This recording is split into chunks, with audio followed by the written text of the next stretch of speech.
મહેસાણાથી સમાચાર air show ને લઈ ટ્રાફિક જામ સર્જાયો। સૂર્યકિરણ ટીમનો એર શો હજારોની સંખ્યામાં શહેરીજનોએ માણ્યો। એર શો પૂર્ણ થયા બાદ લોકો જબરદસ્ત ટ્રાફિકમાં ફસાયા। અટલ સરોવરથી રાજકોટ શહેરમાં જવાના અનેક રસ્તાઓ હોવા છતાં તમામ રસ્તાઓ પર ટ્રાફિક જામના દ્રશ્યો સર્જાયા। અંદાજે 1 કલાક સુધી લોકો ટ્રાફિક જામમાં ફસાયેલા રહ્યા। ટ્રાફિકના આકાશી દ્રશ્યો પણ સામે આવ્યા છે। અટલ સરોવરથી 2 થી 2.5 કિલોમીટર ટ્રાફિક જામ સર્જાયો હતો। તમામ જે રસ્તાઓ હતા તે ચક્કાજામ જોવા મળી રહ્યા છે, કેમ કે અહીં મોટી સંખ્યામાં વાહનોનો ખડકલો હતો। જ્યારે આ એર શો પૂરો થયો ત્યારબાદ લોકોએ પોતાના ગંતવ્ય સ્થાન સુધી જવાનો પ્રયત્ન કર્યો, પરંતુ તેઓ ટ્રાફિક જામમાં ફસાઈ ગયા। સંવાદદાતા અંકિત જોડાઈ ગયા છે વધુ જાણકારી સાથે। અંકિત, આકાશી દ્રશ્યો પણ અમે જોઈ રહ્યા છીએ જ્યાં ટ્રાફિક જામ સર્જાયો છે। બીજા એ પણ દ્રશ્યો દર્શકોને દર્શાવી રહ્યા છીએ કે કઈ રીતે રાજકોટિયન્સ ફસાયેલા રહ્યા 1 કલાક સુધી ટ્રાફિક જામમાં, શું કારણ?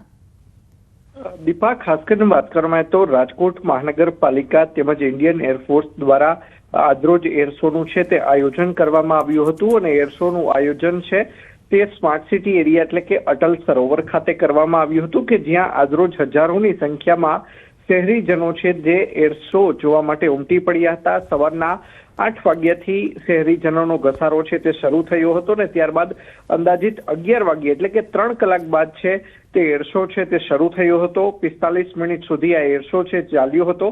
ત્યારે એર શોમાં હજારોની સંખ્યામાં લોકોએ આ એર શો માણ્યો હોવાના દ્રશ્યો છે તે સામે આવ્યા છે। ત્યારે એર શો પૂર્ણ થયા બાદ રાજકોટના સ્માર્ટ સિટી એરિયાની આજુબાજુના વિસ્તાર એટલે કે રૈયા ગામ અને મુંજકા ગામની અંદર હાલ અત્યારે ટ્રાફિક જામ ની પરિસ્થિતિ છે તે જોવા મળી રહી છે। શો પૂર્ણ થયા બાદ ટ્રાફિક જામની પરિસ્થિતિ છે તે જોવા મળી હતી। અટલ સરોવરથી વાત કરવામાં તો અટલ સરોવરથી લઈને પરશુરામ મંદિર સુધી અને પરશુરામ મંદિરથી લઈને રૈયા ચોકડી સુધી તેમજ સાથોસાથ વાત કરવામાં આવે તો રૈયા ગામ લઈને રામાપીર ચોકડી સુધી છે તે ટ્રાફિક જામના દ્રશ્યો છે તે સામે આવ્યા હતા। ત્યારે પોલીસ છે, ટ્રાફિક પોલીસ છે, સાથોસાથ સ્થાનિક પોલીસ દ્વારા પણ ટ્રાફિક ક્લિયર કરવાની કામગીરી હાથ છે તે ધરવામાં આવી હતી।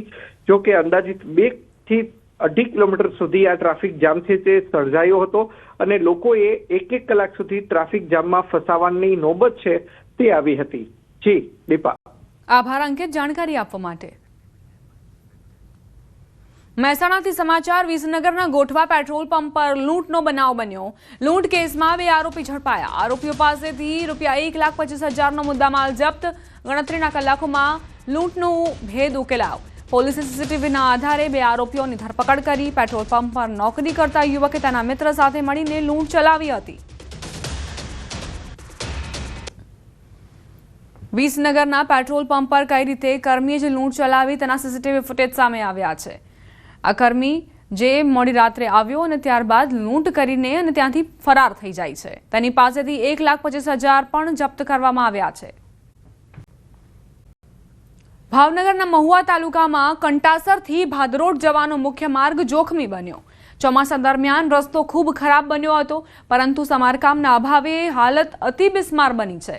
સ્થાનિક ખેડૂતો અને ગ્રામજનોએ વાહન લઈને પસાર થવું પણ અત્યંત મુશ્કેલ છે, કારણ કે માર્ગ પર અસંખ્ય ખાડાઓ પડી ગયા છે અને રોડનો એક ભાગ તૂટી પડ્યો છે, જેના કારણે અકસ્માતનો ભય વધ્યો છે। ગ્રામજનો દ્વારા માર્ગ વિભાગને રોડનું તાત્કાલિક સમારકામ કરવાની રજૂઆત કરાઈ છે।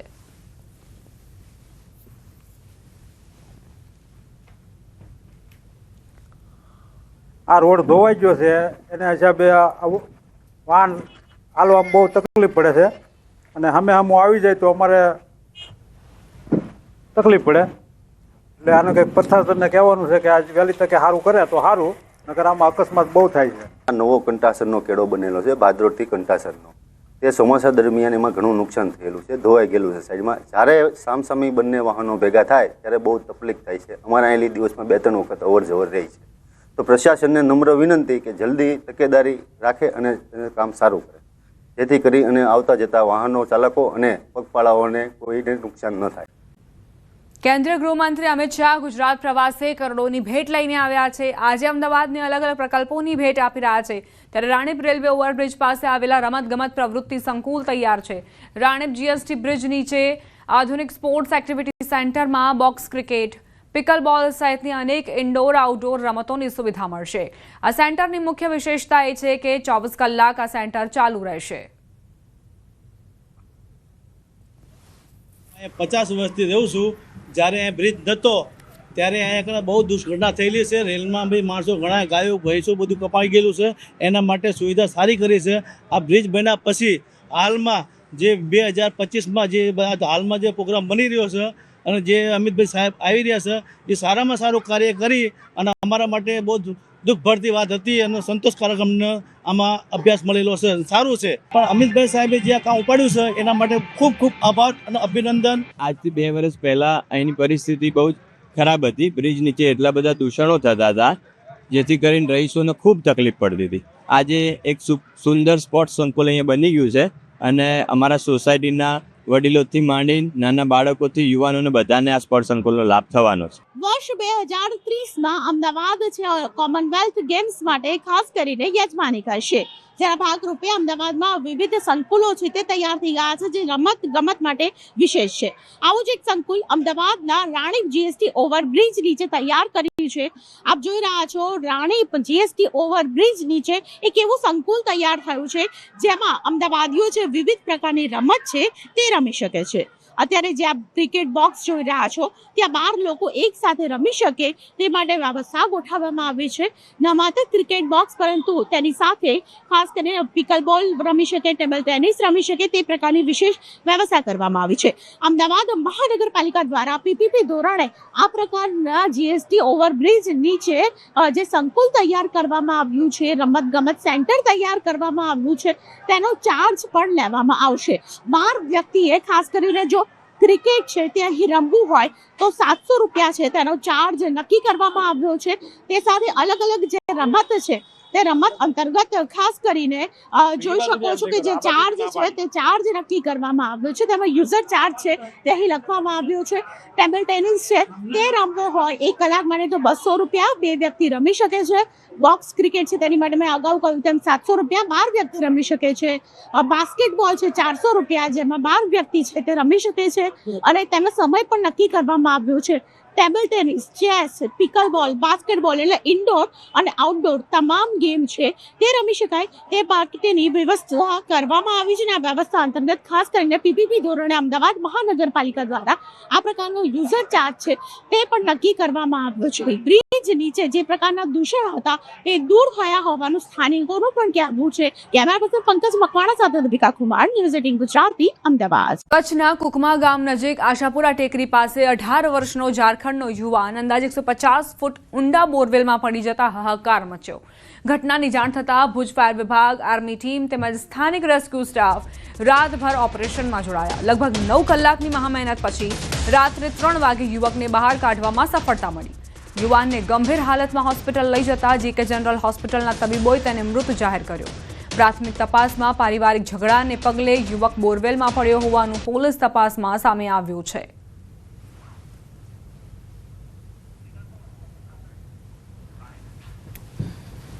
આરએફ કે એસડીઆરએફની મદદ વગર ફક્ત પોલીસ, આર્મીની જે ડિઝાસ્ટરની ટીમ છે અને સ્થાનિક પ્રશાસન અને ખાસ કરીને બોરવેલ ઓપરેટર આ બધાના સહિયારા પ્રયાસથી રાત્રે 3 વાગે એ વ્યક્તિને બહાર કાઢવામાં આવેલા હતા અને પછી એને તાત્કાલિક જીકે જનરલ હોસ્પિટલમાં લઈ ગયા એની સારવાર માટે. પણ ત્યાં દુર્ભાગ્યવશ ભરૂચના દરિયામાં બોટ પલટી જેમાં એક વ્યક્તિનું મોત થયું છે. એકની શોધખોળ યથાવત છે. બોટ દરિયામાં પલટી 20થી વધુને બચાવી લેવાયા. જંબુસરના આસરસા ગામમાં આ બનાવ બન્યો હતો. ગામ નજીક આ બનાવ બન્યો હતો. 19 બોટ ડ્રિલિંગ માટે દરિયામાં ઉતરી હતી. બોટમાં 25 કામદારો સવાર હતા. અચાનક ભરતી આવતા ઝડપથી નીકળવા જતા લંગર ઉઠાવતા એકાએક બોટ પલટી હતી જેમાં બોટ માલિકનું મોત થયું. એક કામદાર પાણીમાં ગુમ થયો છે જેની શોધખોળ મોડે સુધી ચાલુ રાખવામાં આવી છે. 108 એમ્બ્યુલન્સ દ્વારા કામદારોને સારવાર માટે ખસેડાયા. બનાવ બાદ ધારાસભ્ય ડીકે સ્વામી રેફરલ હોસ્પિટલ દોડી ગયા હતા.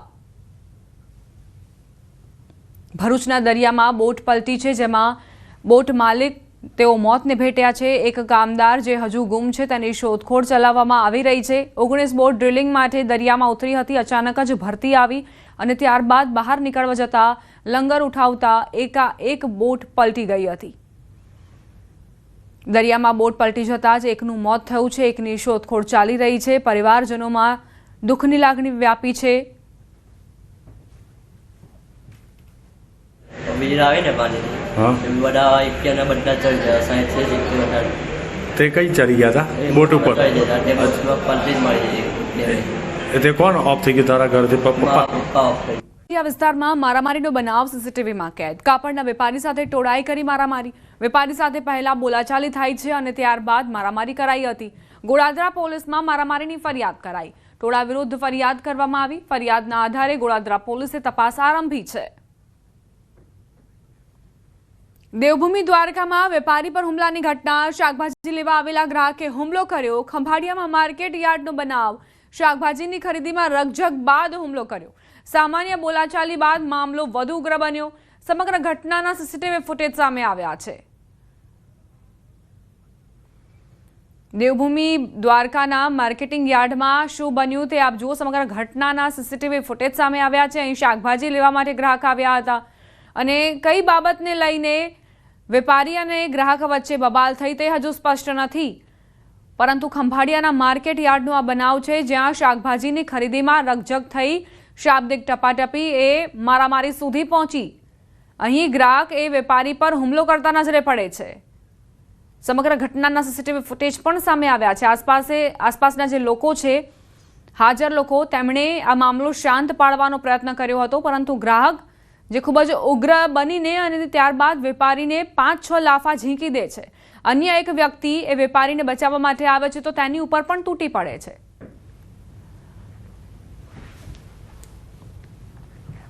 વિક્ષેપ વળાંક લેતા ઉત્તર ગુજરાતના ભાગોમાં કડકડતી ઠંડી પડશે. હવામાન નિષ્ણાંત અંબાલાલ પટેલની મોટી આગાહી. પંચમહાલ, સાબરકાંઠાના ભાગોમાં ઠંડી રહેવાની શક્યતાઓ વ્યક્ત કરાઈ છે. પાટણ, સમી, હારીજના ભાગોમાં પણ ઠંડી રહેવાની શક્યતા. લઘુત્તમ તાપમાન 12 થી 15 ડિગ્રી વચ્ચે રહી શકે. ઉત્તર ગુજરાતના ભાગોમાં સવારે ઠંડક રહેશે. આસમાન સાફ રહેતા રાજ્યના ઘણા ભાગોમાં મહત્તમ તાપમાન 31 થી 32 ડિગ્રી સુધી રહેવાની શક્યતા છે. મહત્તમ તાપમાન 31 થી 32 ડિગ્રી. 20 ડિસેમ્બર બાદ મજબૂત પશ્ચિમી વિક્ષેપ આવતા 22 ડિસેમ્બર બાદ આકરી ઠંડી પડવાની શક્યતા રહેશે. આ પશ્ચિમ વિક્ષેપના જ્યારે વળાંક લઈને મધ્યપ્રદેશ અને જુદા જુદા ભાગમાં આવતા હોય છે, જેના કારણે હાલમાં સવારમાં ઠંડીની શક્યતા રહે છે. જેમાં ખાસ કરીને ઉત્તર ગુજરાતના ભાગો, પંચમહાલના ભાગો, સાબરકાંઠાના ભાગો અને પાટણ, સમી, હારીજના ભાગો, બનાસકાંઠાના ભાગોમાં સવારના ભાગમાં ન્યૂનતમ તાપમાન 15 ડિગ્રી 14 ડિગ્રી સેલ્સિયસ તો ક્યારેક 12 ડિગ્રી સેલ્સિયસ જેવું થઈ જવાની શક્યતા રહે છે. નલિયાના ભાગોમાં ઠંડી રહેશે. રાજકોટના ભાગમાં પણ સવારને કંઈક ઠંડક રહેશે અને જૂનાગઢના ભાગોમાં સવારે ઠંડક રહેશે. રાજ્યના ભિન્ન ભાગોમાં સૌરાષ્ટ્રના સવારે કંઈક ઠંડક વર્તાશે. પરંતુ ઉલ્લેખનીય છે કે દિવસે પ્રકાશ તડકો હોવાને કારણે જમીન ધરતી તપતી હોય છે અને પવનની ગતિના લીધે મહત્તમ તાપમાન ઘણા ભાગમાં 31-32 ડિગ્રી સેલ્સિયસ જેવું થઈ જવાની શક્યતા રહે છે. વડોદરાથી ભદ્ર કચેરી પાસે ભંગારનું ગોડાઉન ભડકે બળતા ભારે દોડધામ મચી. આગની જ્વાળાઓ દૂર દૂર સુધી દેખાઈ. પાણીગેટ વિસ્તારમાં સમગ્ર ઘટના બની. કલાકોની જહેમત બાદ આગ સંપૂર્ણપણે કાબૂમાં આવી ચૂકી છે. આગની ઘટનામાં આખું ગોડાઉન નાશ પામ્યું હતું. બારડોલી બાદ હવે વાત ગીર સોમનાથની, જ્યાં 4 પગનો આતંક યથાવત છે. કોડીનારના વલાદર ગામે દીપડાએ હુમલો કર્યો. જાહેર રસ્તા પર જતા સમયે 50 વર્ષીય મહિલા પર દીપડો આવી ચડ્યો. દીપડાએ હુમલો કરતા મહિલા ઇજાગ્રસ્ત થયા છે. મહિલાને સારવાર માટે હોસ્પિટલ ખસેડવામાં આવ્યા. વન વિભાગની ટીમ ઘટના સ્થળે પહોંચી. સતત વન્ય પ્રાણીઓના હુમલાઓને લઈ ગ્રામજનોમાં ભયનો માહોલ વ્યાપ્યો છે. ગ્રામજનોએ દીપડાને પાંજરે પૂરવા માટે માંગ કરી છે. 30 ફૂટ સેટો વારંવાર દોડીને સોટી ગયો દીપડો સીધો સાથીએ ને 2 ઠેકાણે 3 ઠેકાણે નોર માર્યો. એક બાઈની ગાડી પાછળ હતી, એમાં બાઈ તમારા ઘરેથી બાઈ બસી ગઈ. નકર વારંવાર પિંજરું મૂકે એટલે એ મુરગીના પીસડા નાખીને અહીંયા મૂકે. તો અમારે ઘરે રહેવું કે ન રહેવું? રસ્તો એટલે એ બેન મારી આગળ આવેલા જતા હતા, એટલામાં દિવાલ ઠેકીને દીપડો બરોબર એને ડોક પાછળ ચોટી ગયો ને હું રાડો થયો. એટલામાં એ દીપડો મૂકીને વયો ગયો. અમે તો રજૂઆત એટલી કરીએ જંગલ ખાતામાં કે આ જે તમારા રમકડા છે એને તમે તમારા પાંજરામાં રાખો અથવા અન્ય જગ્યાએ ખસેડો. જૂનાગઢમાં ચાર પગનો આતંક યથાવત જોવા મળી રહ્યો છે. શહેરના મધુરમના મંગલધામ 3 વિસ્તારમાં ફરી એકવાર દીપડો દેખાતા સ્થાનિકોમાં ભયનો માહોલ વ્યાપ્યો. ગત 1 ડિસેમ્બરના રાત્રિના સમયે દીપડો આ વિસ્તારમાં આવી ચડ્યો હતો અને શ્વાનને ઉઠાવી ગયો હતો, જેના સીસીટીવી પણ સામે આવ્યા. જે બાદ ફરી આજે શેરીમાં દીપડો આવી ચડતા સ્થાનિકોમાં ભારે ભય ફેલાયો છે. સ્થાનિકોનું કહેવું છે કે વારંવાર દીપડાના આટાફેરાના કારણે રાત્રિના સમયે ઘરની બહાર નીકળવું મુશ્કેલ બન્યું છે.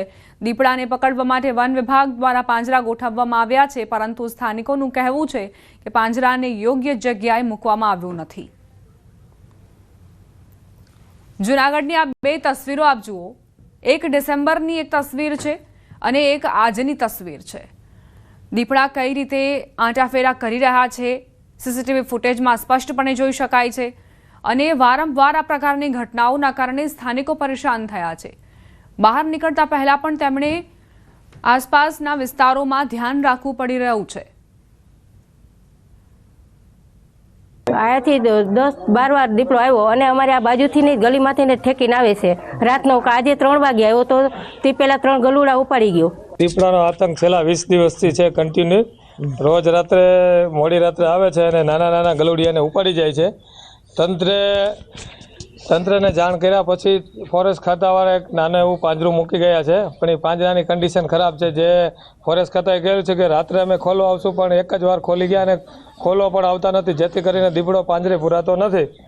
અમારે 20 દિવસથી દીપડાને ભજવાડ છે, પણ વન વિભાગવાળાને જાણ કરી પણ કંઈ એટલી બધી લોકો આમાં કંઈ ધ્યાન દેતા નથી ને ક્યારેક છોકરા નાના હોય મોટાને કોઈ પણને ભજવાડ કરશે તો કોણ જવાબદારી લેશે? આની સરકારને કોઈ પણ વસ્તુની જાણ કરવામાં આવે તો કેમ ધ્યાન દેતા નથી? જૂનાગઢ શહેરમાં દીપડાનો આતંક રહેણાંક વિસ્તારમાં યથાવત છે. મધુરમના મંગલધામ 3 વિસ્તારમાં ફરી દીપડો દેખાયો છે. વિસ્તારમાં ન્યૂઝ 18ની ટીમ પહોંચી છે કે આ વિસ્તારની અંદર ગત રાત્રિના સમયે દીપડો તે જે શેરી છે તેના નાકા સુધી જાય છે અને ત્યાં શ્વાન હોય છે. શ્વાન ભસે છે એટલે દીપડો ફરી આ રસ્તેથી પાછો જંગલ તરફ વયો જાય છે. પાછળ જે વિસ્તાર છે એ કાટ વિસ્તાર છે આખો, એટલે કે જે કૃષિ યુનિવર્સિટીની જે જમીન છે તે આખો વિસ્તાર છે અને ત્યાંથી દીપડો આવતો હોવાનું અનુમાન છે તે સ્થાનિક લોકો લગાવી રહ્યા છે. જે દિવાલ છે ત્યાંથી ક્રોસ કરી અને દીપડો છે તે આ રહેણાંક વિસ્તારમાં આવે છે. અહીં જે લોકો રહે છે, વસવાટ કરે છે, તેમાં ભયનો માહોલ ફેલાયો છે. તો બીજી તરફ વન વિભાગ સામે પણ આક્ષેપો લગાવાયા છે કે વન વિભાગ દ્વારા જે વિસ્તારમાં જે જગ્યાએ પાંજરું મૂકવામાં આવ્યું છે ત્યાં દીપડાની અવરજવર નથી. જે જગ્યાએ દીપડાની અવરજવર છે ત્યાં પાંજરું મૂકવામાં આવે તેવી માંગ સ્થાનિક લોકોએ કરી છે. તો બીજી તરફ વન વિભાગના અધિકારી સાથે ટેલિફોનિક વાતચીત કરતા તેમણે જણાવ્યું કે લોકો જ્યાં કહેશે ત્યાં જે પાંજરું છે તે મૂકી દેવામાં આવશે. અમાર બખાઈ ન્યૂઝ 18 ગુજરાતી જૂનાગઢ. દીપડાએ શ્વાનનો શિકાર કર્યો. બમરોલી ગામની સીમમાં શિકારની શોધમાં આવેલા દીપડાએ શ્વાનનો શિકાર કર્યો. રસ્તા પરથી પસાર થઈ રહેલા ખેડૂતે દીપડાને જોયો. શ્વાનનો શિકાર કરી રહેલા દીપડાને પોતાના મોબાઈલ કેમેરામાં કેદ કર્યો. આ વિડીયો હાલ સોશિયલ મીડિયામાં વાયરલ થઈ રહ્યો છે. દીપડાને પકડવા માટે વન વિભાગે પાંજરું ગોઠવ્યું છે. બારડોલીની આ ઘટના કે જ્યાં એક દીપડો આવી ચડ્યો અને તેણે શ્વાનનો શિકાર કર્યો. આ દરમિયાન એક ખેડૂત ત્યાંથી પસાર થઈ રહ્યા હતા અને તેમણે પોતાના કેમેરામાં આ વિડીયો કેદ કર્યો છે. રસ્તા પરથી પસાર થઈ રહેલા ખેડૂતનો આ જે વિડીયો છે તે હવે વાયરલ થઈ ગયો છે. દીપડાને શિકાર કરતા તેમણે જોયો અને ત્યારે મોબાઈલ કેમેરામાં પોતાનો દીપડાનો આ વિડીયો કેદ કર્યો. બારડોલીનો આ વિડીયો હોવાની જાણકારી છે. લોકોની માંગ છે કે ઝડપથી આ દીપડાને પકડવામાં આવે. વન વિભાગ કામે લાગ્યું છે. પાંજરું ગોઠવવામાં આવ્યું છે આ દીપડાને પકડવા માટે. વારંવાર આ પ્રકારની ઘટનાઓથી સ્થાનિકોમાં ભયનો માહોલ વ્યાપ્યો છે. બારડોલીની આ ઘટના આપ જુઓ, જ્યાં દૂરથી આ દીપડો જે મોબાઈલ કેમેરામાં કેદ કરાયો છે. બમરોલી ગામની આ ઘટના જ્યાં સીમ વિસ્તારમાં દીપડાએ શ્વાનનો શિકાર કર્યો. તે અહીં આવી ચડ્યો અને ત્યારબાદ શ્વાન પર હુમલો કરીને તેને પોતાનો શિકાર બનાવ્યો. અત્યારે આ વિડીયો સોશિયલ મીડિયામાં વાયરલ થઈ રહ્યો છે. લોકોમાં ભયનો માહોલ વ્યાપ્યો છે. ઘણા સમયથી જંગલ વિસ્તાર જે ઘટતા જ આ દીપડાઓ અને માનવભક્ષી પ્રાણીઓ એ ગામડાઓમાં શહેરી વિસ્તારોમાં ત્રાટકે છે. સંવાદદાતા કેતન જોડાઈ ગયા છે વધુ જાણકારી સાથે. કેતન, શું ઘટનાક્રમ? વાત કરું તો જેવા શિયાળની શરૂઆત થાય છે, સુગર મિલો ચાલુ થાય છે અને જે શેરડી કાપવા આવતા મજૂરો માટે પણ એક સંઘર્ષનો સમય છે. ખાસ કરીને સુરત જિલ્લામાં તમામ તાલુકાઓમાં હાલ દીપડાની દહેશત જોવા મળી રહી છે. ખાસ જે વાત કરવામાં આવે છે, બારડોલી તાલુકામાં દીપડાએ શ્વાનનો શિકાર કર્યો છે. બારડોલી તાલુકાના બમરોલી ક્રિકેટ ગ્રાઉન્ડ થી આગળ એક ભાઈ કાર લઈને જઈ રહ્યા હતા. એ સમય દરમિયાન રસ્તામાં બેઠેલો દીપડો જે રસ્તામાં બેઠો જે શ્વાન હતો એને દીપડો ઉઠાવીને લઈ જતો શિકાર કરતો એવા દ્રશ્યો પણ પેલા ભાઈએ કેમેરામાં કેચ કરી અને વાયરલ કર્યા છે. સમગ્ર મામલે વન વિભાગને પણ જાણ કરવામાં આવતા વન વિભાગે પાંજરું મૂક્યું છે. ખાસ વાત કરવામાં આવે તો શેરડીની કાપણીની શરૂઆત થાય છે એ સમય દરમિયાન શેરડીની અંદર જ દીપડાઓનું મોટે ભાગે રહેઠાણ હોય છે. રાત્રિના સમયે બહાર નીકળતા હોય છે. જે અંતર્ગત સમગ્ર જિલ્લાના તમામ તાલુકાની અંદર હાલ દીપડાની દહેશત પણ જોવા મળી રહી છે. આભાર કેતન જાણકારી આપવા માટે.